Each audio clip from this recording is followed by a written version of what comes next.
I didn't plan to be standing outside Marlowe's on a Friday night, holding a small white envelope with our anniversary card inside, sweating through my blouse like some abandoned extra in my own life. I'd spent the whole week imagining Harrison's face when he saw the reservation I scored. Marlowe's had a 3-month wait list, but a client canceled last minute, and the manager owed me a favor from a marketing project I helped with. 12 years married. I thought surprising him would feel romantic. Instead, I got blindsided. The restaurant's glass front reflected the warm golden lights inside, the clatter of plates, and the low hum of conversations. People drifted out, clutching leftovers and smiling like life was easy. I stood there rehearsing a playful line about being spontaneous when the door swung open, and the universe punched me straight in the chest. Harrison walked out, with Janelle, my best friend, my ride or die for a decade, the woman who held Ari when she was born, the same woman who cried on my couch after her last breakup, saying she envied what Harrison and I had. She was wearing the navy dress she said she bought for an interview. Harrison's hand was on the small of her back, like it belonged there. Her head was tipped toward him, laughing in a soft, private way I hadn't heard from him since. I don't even know when. I froze. It felt like watching a movie of my life, except no one warned me it was a horror film. They didn't see me at first. They were too busy being close, too comfortable, too intimate. Janelle's fingers lingered on his tie, my anniversary gift from last year. That stupid striped tie he said he'd never wear unless it was a special occasion. I guess dinner with my best friend counted. I stepped forward before my brain even formed a plan, and the movement caught Harrison's eye. His face drained instantly, like he'd been unplugged. Janelle turned next, her smile collapsing into terror so fast it almost looked rehearsed. "Oh, Sabrina? What are you doing here?" Harrison's voice cracked, high and nervous. Not guilty. Afraid. A couple seated on the outdoor patio had already noticed the tension. One of them nudged the other, whispering something. I recognized the look. People love live drama more than Netflix. I held up the envelope. I was surprising my husband. Anniversary dinner. Janelle flinched. Harrison swallowed hard, stepping away from her like distance could erase the scene. "This isn't... Sabrina, it's not what you're thinking." His words tripped over themselves. "Oh?" I tilted my head. "Then tell me. What am I thinking?" He looked around quickly, scanning for witnesses. Too late. 2 women at a nearby table were full-on watching us, sipping wine like we were the evening entertainment. One had her phone held low, angled in a way that absolutely meant she was recording. Janelle tried to speak. "Sab, listen. I can explain." "Stop." My voice surprised even me. Sharp, controlled, too calm to be confused with weakness. Harrison raised both hands awkwardly. "We were just, talking about something private. Work stuff. That's all." "Work stuff?" I repeated. "That's your story?" He blinked like a deer who realized the headlights weren't slowing down. Janelle stepped toward me, reaching out. "It wasn't planned. We ran into each other and—" "Ran into each other?" I cut her off. "You wore a dress. He wore cologne I haven't smelled on him in months. You two look like you've been planning this for weeks." Janelle's lips trembled. She opened her mouth, but nothing came out. Then Harrison did the worst possible thing. He laughed. Nervous. Hollow. "Come on, Sabrina. Don't make a scene." The couple recording raised their eyebrows, as if mentally adding that line to their highlight reel. "Don't make a scene," I repeated softly. "You're on a date with my best friend, and you're worried about me embarrassing you?" Janelle shut her eyes. Harrison ran a hand through his perfect gelled hair, another sign I should have questioned earlier. He only fixed his hair like that for things that mattered. "You're overreacting," he said. "We're just talking. You're reading into this." My heart wasn't breaking. It was hardening, fast, solid, cold. I stepped closer, so close he had no choice but to look me directly in the eyes. "If this is innocent," I said, "kiss me." His pupils shrank. His jaw clenched. Even Janelle whispered, "Harrison." The crowd held its breath. A waiter who'd been stacking chairs stopped mid-stack. I stared at him. "Kiss me," I repeated. "Prove I'm wrong." He didn't move, didn't blink, didn't breathe. And that was all the proof I needed. A silence spread over the patio like a dropped curtain. People weren't whispering anymore. They were just watching, witnessing, soaking in the car crash they never expected but suddenly couldn't look away from. I stepped back from him and looked at Janelle.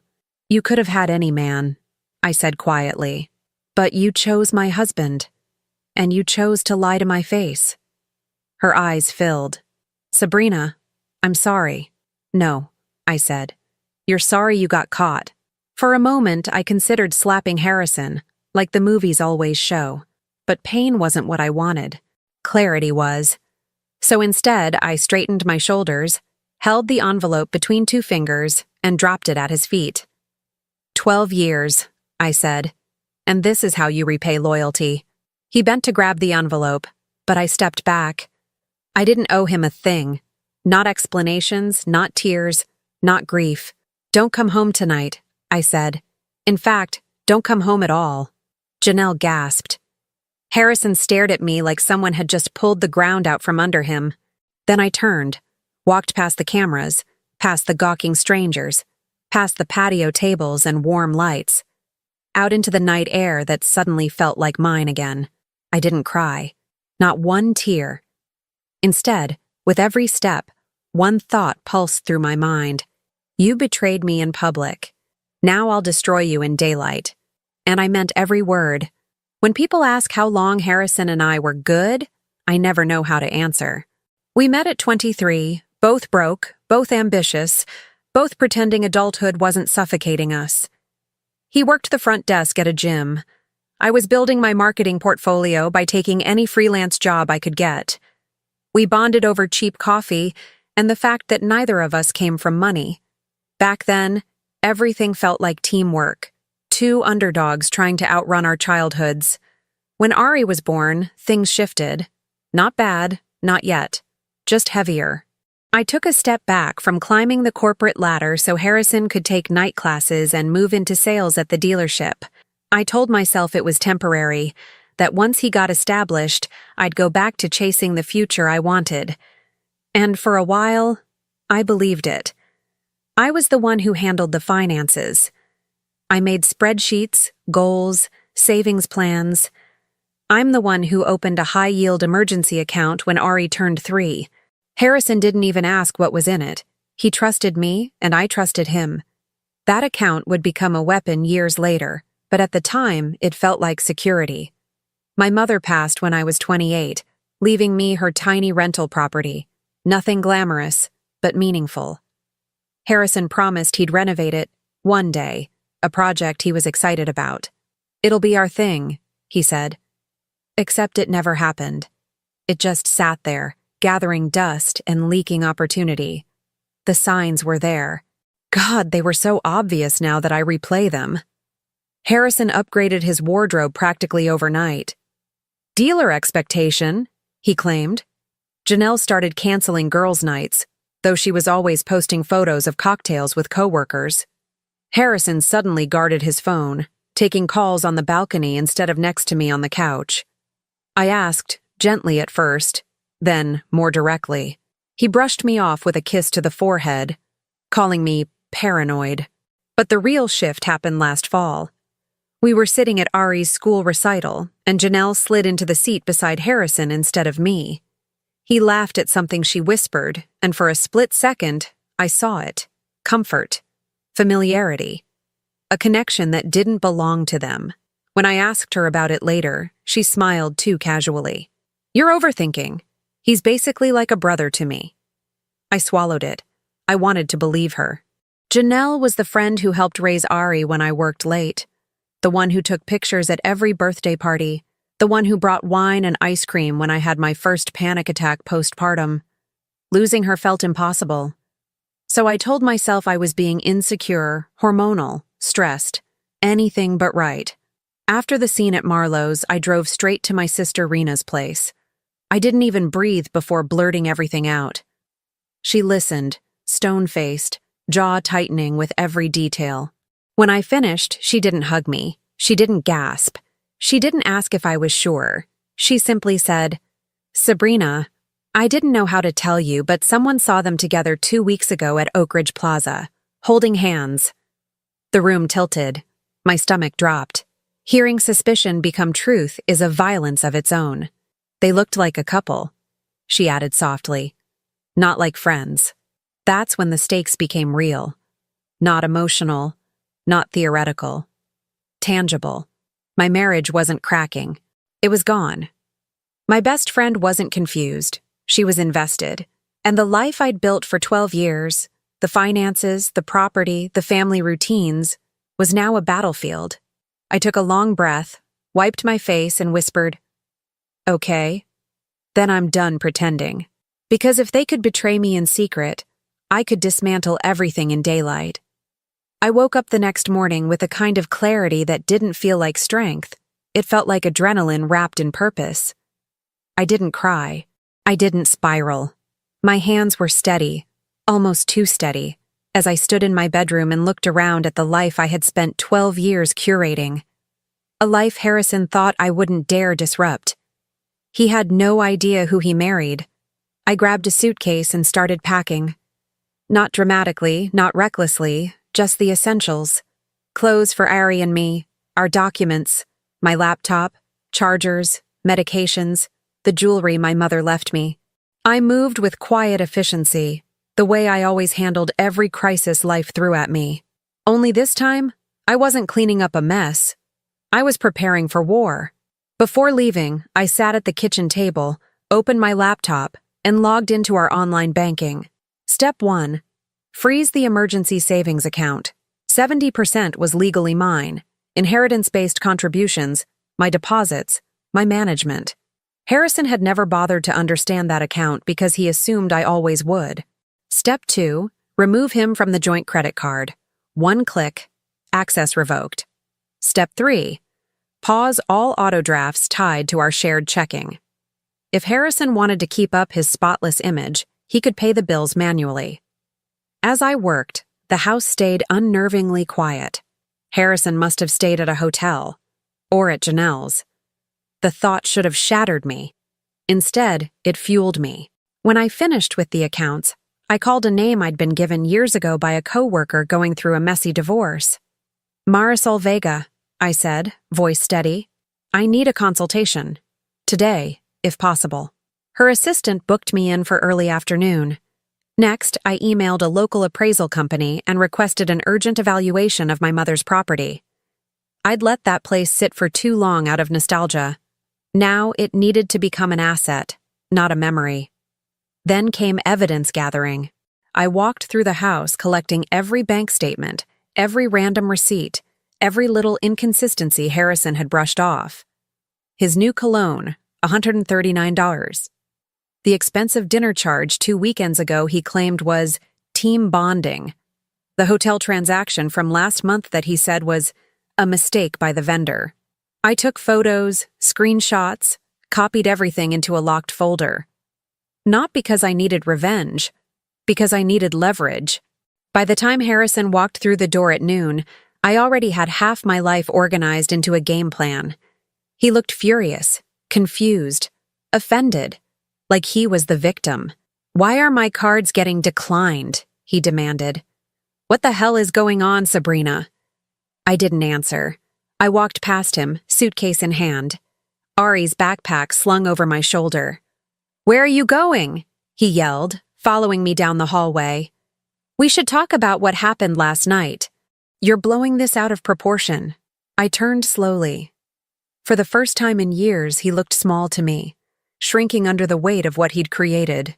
"I'm not blowing anything out of proportion," I said calmly. "I'm finally responding." His face twisted. "You can't just freeze accounts.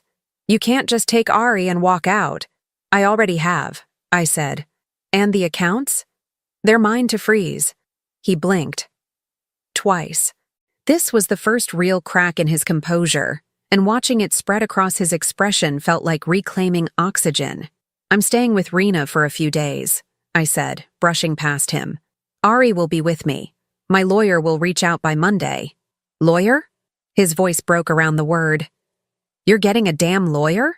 I didn't even look back. You should have thought about that before dinner last night. I stepped outside, sunlight hitting my face like a blessing. Harrison stood in the doorway, speechless for the first time since I'd known him. And in that moment, I understood something clearly. He was still processing the betrayal. I was already executing the consequences. Harrison didn't understand the difference between shock and consequences. Shock is what I felt outside Marlowe's.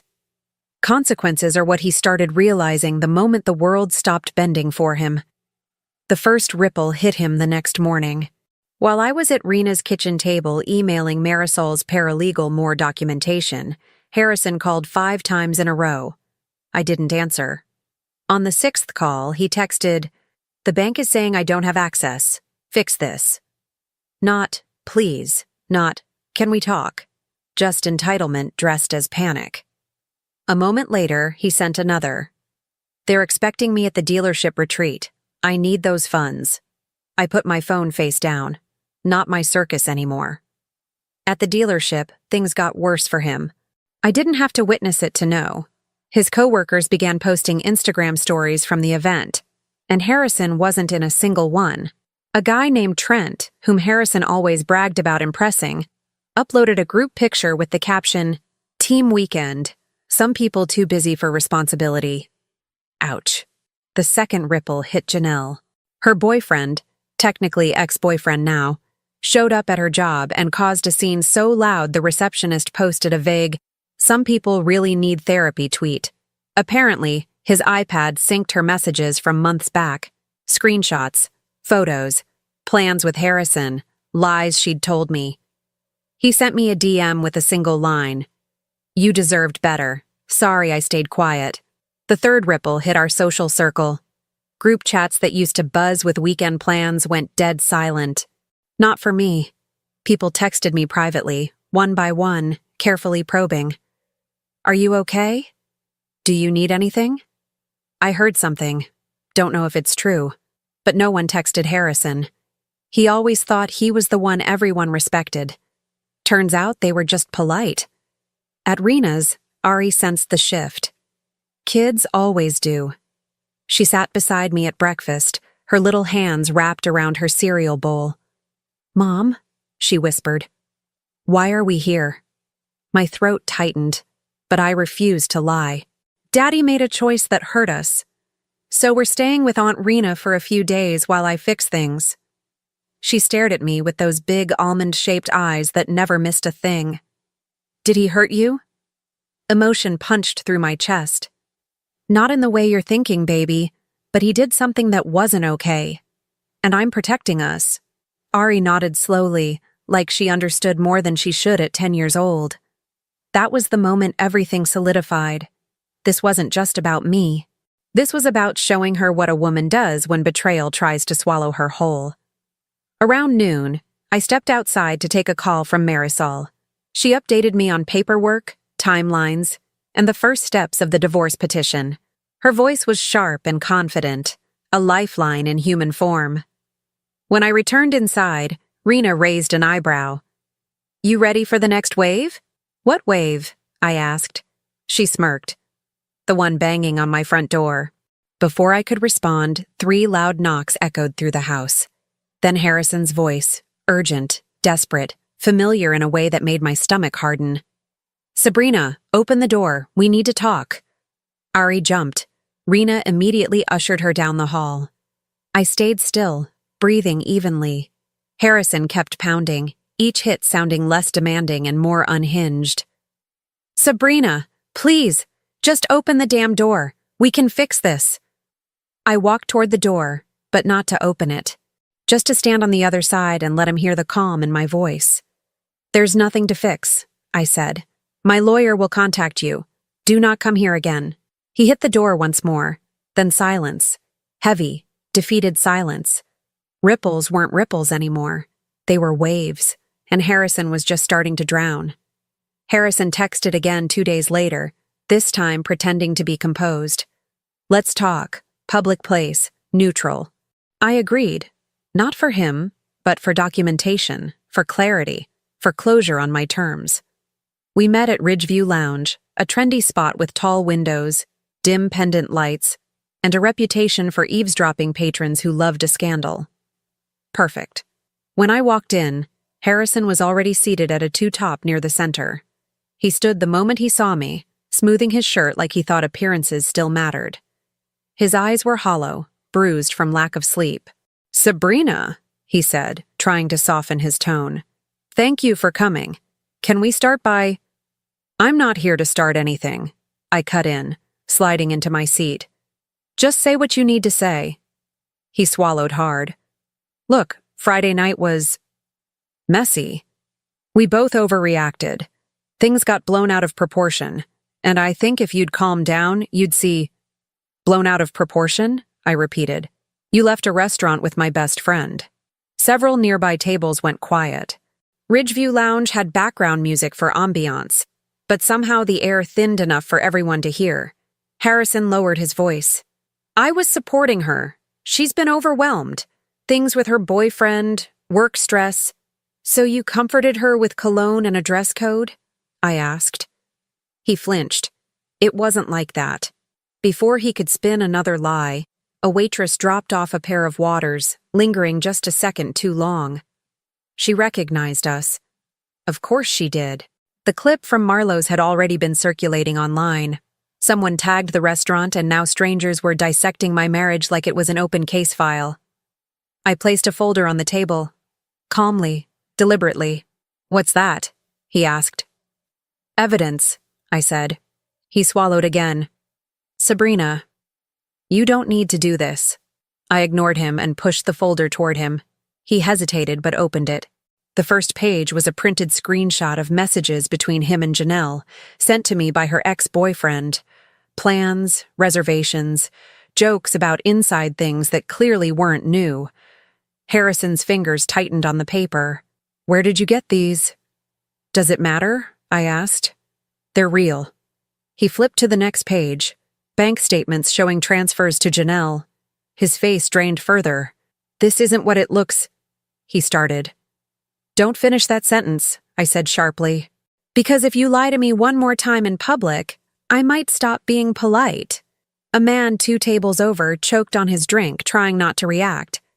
Harrison's composure cracked. "Fine," he whispered. We had a moment. It happened once. We regretted it." A laugh escaped me, not amused, just stunned by how pathetic the lie sounded. You don't plan weekly dinners with someone you had a moment with. That's when the universe decided to spice the scene up. Janelle walked in, hair curled, makeup flawless, the kind of I need control appearance people choose after a breakdown. Her eyes widened when she saw us. Harrison's face collapsed. She approached slowly, as if hoping hesitation would soften the impact. "Harrison," she whispered, "you said to meet—" "I didn't," he hissed. "I didn't tell you to come here." Her eyes darted to me. I just wanted to explain things."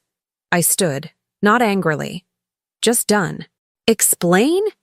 You think there's an explanation that makes this better?" She shook her head rapidly, eyes welling. "I never meant to hurt you, Sab." My smile was small but lethal. "You didn't just hurt me, Janelle. You humiliated yourself." A woman at the bar let out a low, "Damn." Harrison tried to stand, reaching for my arm.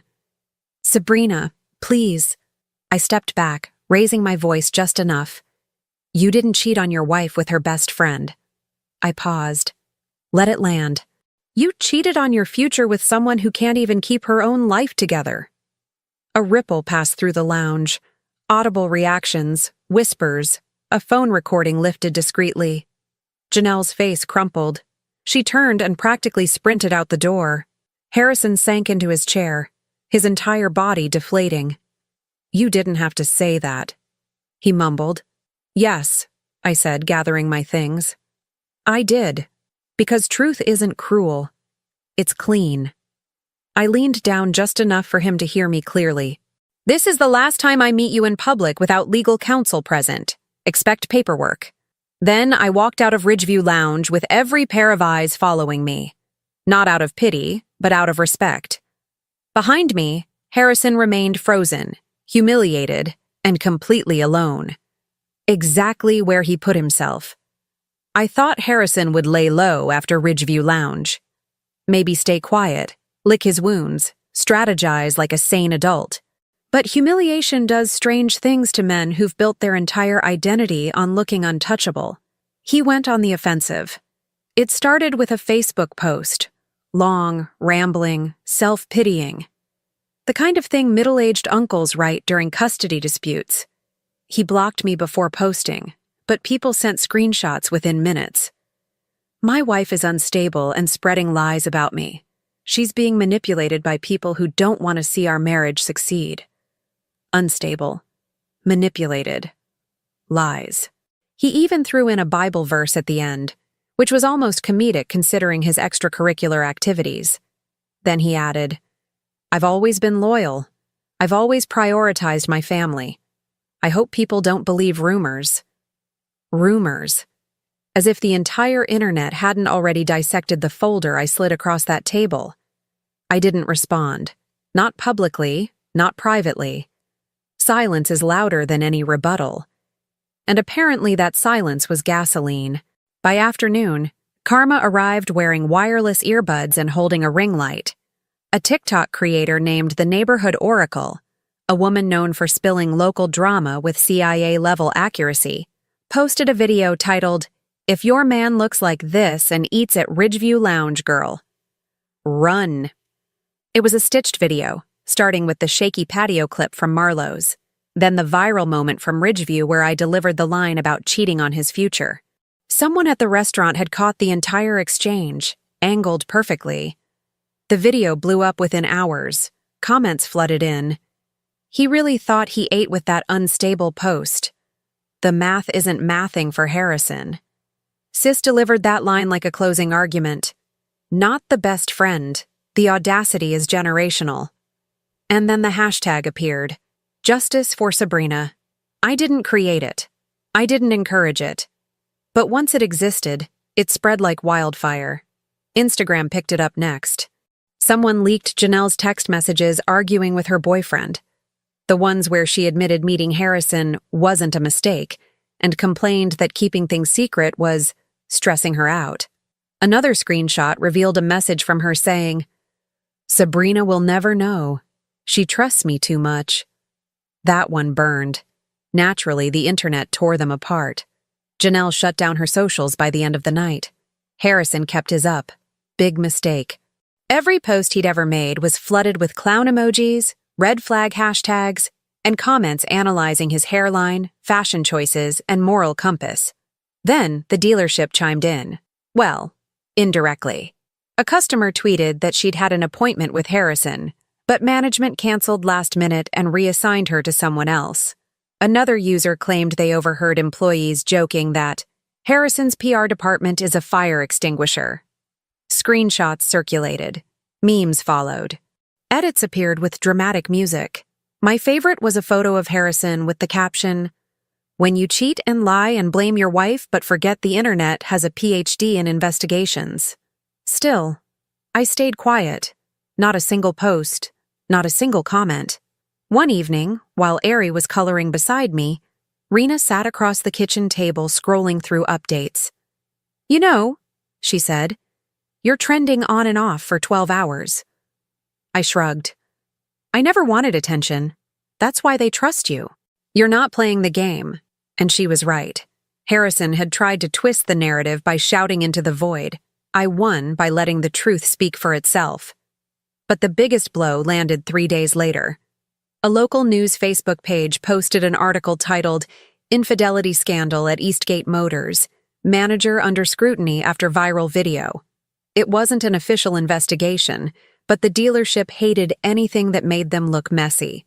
The article included quotes from anonymous employees condemning unprofessional conduct, plus a screenshot of Harrison's ridiculous Facebook rant.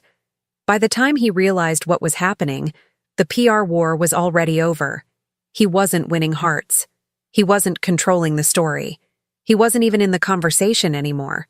People were just laughing at him. At 8:47 p.m., my phone vibrated. Not a call, a text. One word. Please. Not anger, not manipulation, not excuses. Just please, like a man drowning who finally realized he couldn't swim. I set my phone down and exhaled slowly.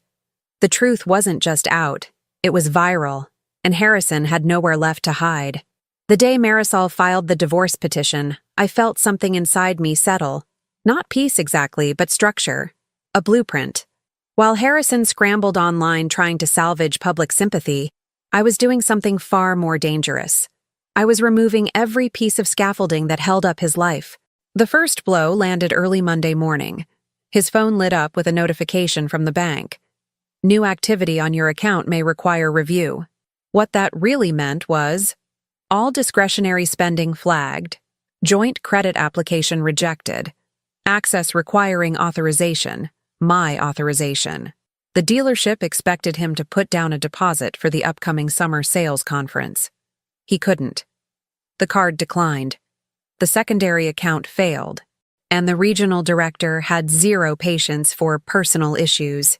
While he was at work drowning in embarrassment, I met with Marisol in her office, sleek, glass-walled, and intimidating in a comforting way. She had already organized the evidence folder I gave her into 3 categories. 1. Financial misconduct. 2. Marital misconduct. 3.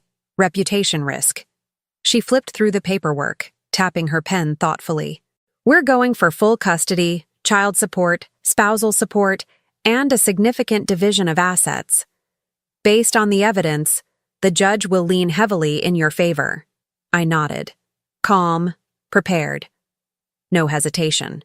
Marisol added, and since he used marital funds to support the affair, we can argue wasteful dissipation.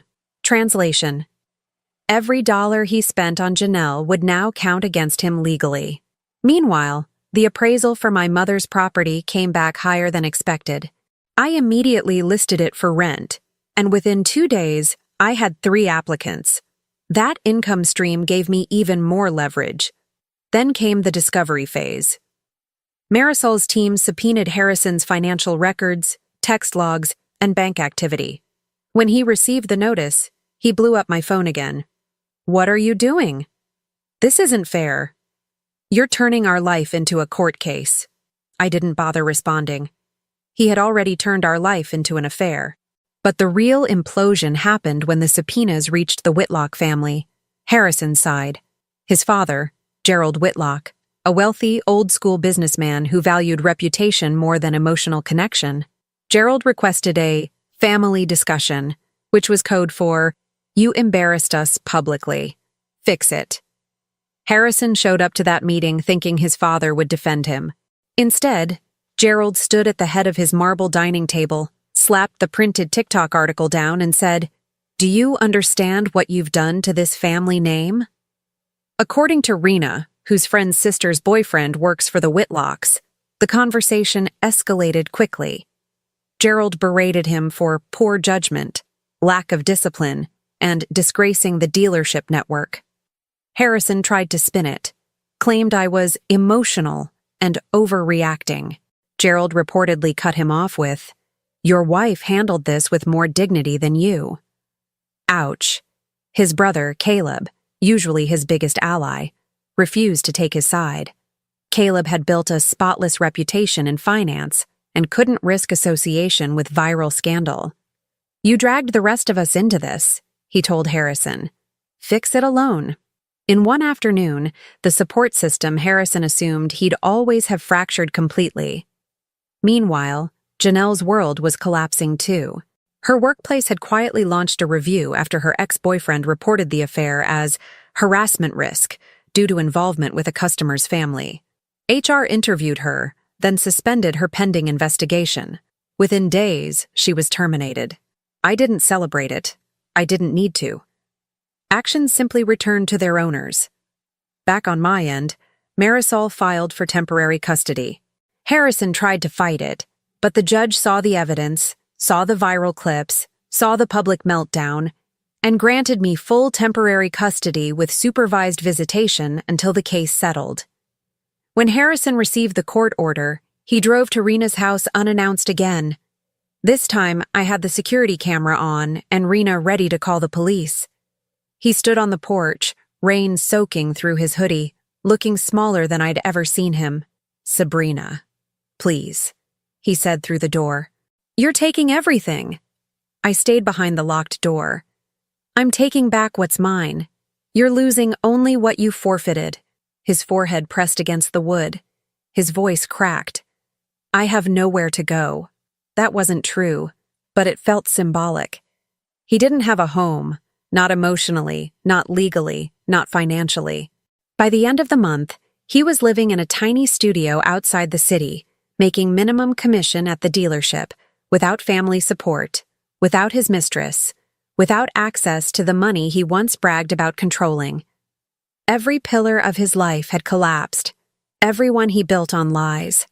And I wasn't done. I didn't expect our final meeting to happen in a courthouse hallway. I'd imagined a dozen versions. A quiet coffee shop, a lawyer's office, maybe even another accidental run-in somewhere public. But life has a way of choosing poetic settings for poetic endings. It was the day of our pretrial conference, custody details, division of assets, the last round of negotiations before the official divorce hearing. I wore a simple charcoal dress, my hair back, my expression sharp enough to cut glass. Marisol walked beside me, radiating calm authority. Harrison was already there. He looked like he hadn't slept in days. His once carefully groomed hair was messy, his jaw covered in uneven stubble.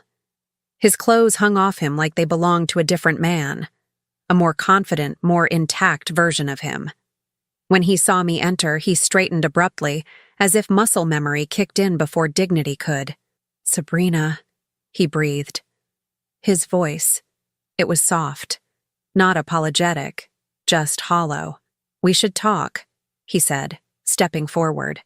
Marisol placed a hand lightly on my arm, silently asking if I wanted her present. I nodded to her. She stepped back but didn't go far. "I'm fine," I told her quietly. "Give me a minute."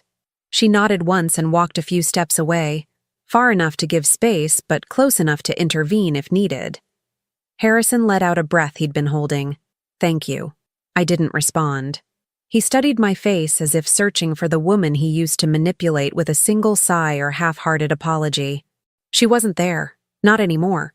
"I need you to hear me," he said. "Just hear me." I crossed my arms. "Go ahead." He swallowed hard. "I messed up. I know that. And everything that's happened, it's been hell. I've lost everything. My job, my family, my friends. The dealership barely talks to me. My dad won't answer my calls. Caleb blocked me on everything. That's not my doing," I said. "That's the truth finally catching up to you." He flinched but continued. "I know, and I'm not blaming you. I'm telling you what it's been like." "I know what it's been like," I replied. "I lived the beginning of it." He rubbed his forehead. "I thought I could fix things with you. I thought maybe if I apologized, if I explained what I was going through." "What you were going through," I repeated, eyebrows lifting. "Harrison, you weren't going through anything. You were choosing things." He looked away, ashamed. For a moment, the hallway was silent. Just the echo of footsteps from distant offices and the hum of fluorescent lights. Then he tried again. "Sab, I miss you," he whispered. "I miss our life. I miss the way things were before everything fell apart. I miss being someone you could look at without hate." "I don't hate you," I said. The answer surprised him. His eyes softened. "You don't?" "No," I said. "Hate takes energy. You don't get that from me anymore." He blinked, his throat tightening. "I'm begging you," he said. "Can we start over? Can we just try again?" I stared at him. Really looked at him. The man I built a home with, had a daughter with, sacrificed for, waited for, trusted blindly. The man who threw it all away for someone who used my secrets as stepping stones. "No," I said simply. His breath shuddered out. "Give me one reason. One. You don't deserve the life I built," I replied. And I'm not rebuilding it for you again. He stepped closer, desperation rising. I can change, I swear. I'll go to therapy. I'll fix everything you want me to fix. Stop, I said firmly. He froze. I uncrossed my arms and let my hands fall to my sides. This isn't about you promising to become the man you pretended to be. It's about the damage you left behind. You didn't just betray our marriage. You betrayed the version of me who believed in you. His eyes filled. I know, he whispered, and I hate myself for it. I shook my head.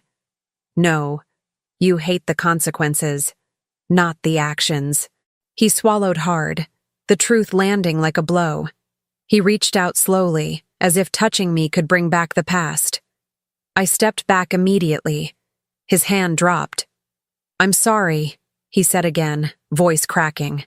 I'm so sorry for all of it. Good, I said softly. Now live with it. For a long moment he just stood there, broken in a way I had once feared seeing. A version of him I used to imagine whenever I fantasized about leaving. But now that he was here, shattered and pleading, I didn't feel vindicated. I felt free.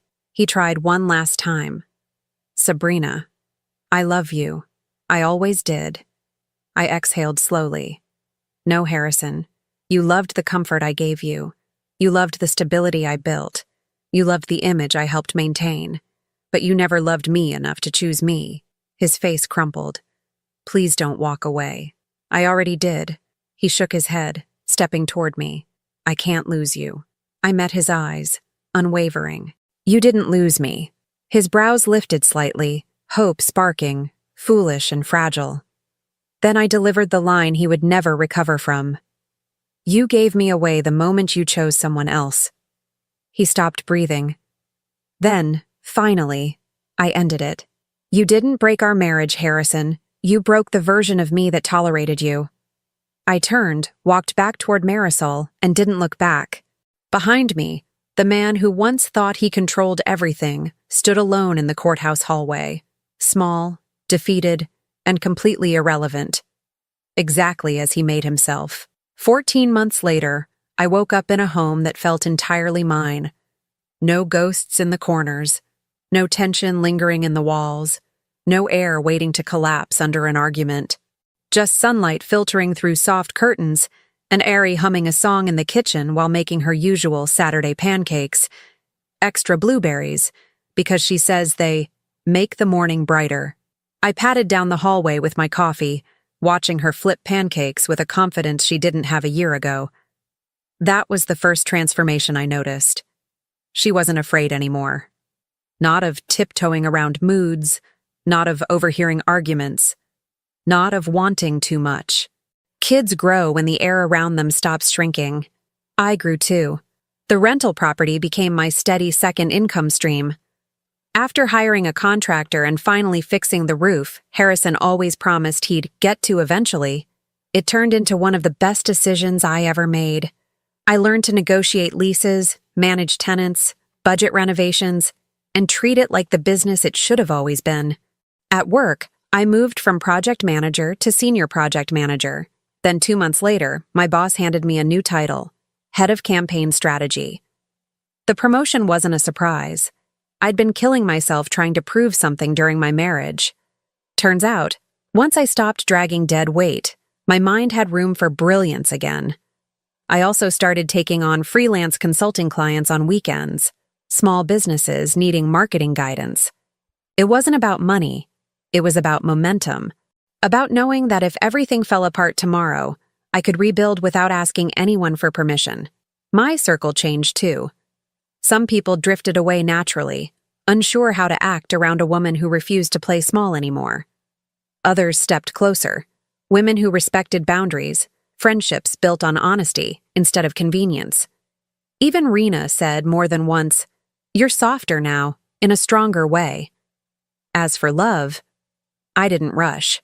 There was someone, Elias, a graphic designer I met at a networking event. But what we had was slow, respectful, steady. No grand entrances, no fireworks, no love bomb disguised as devotion.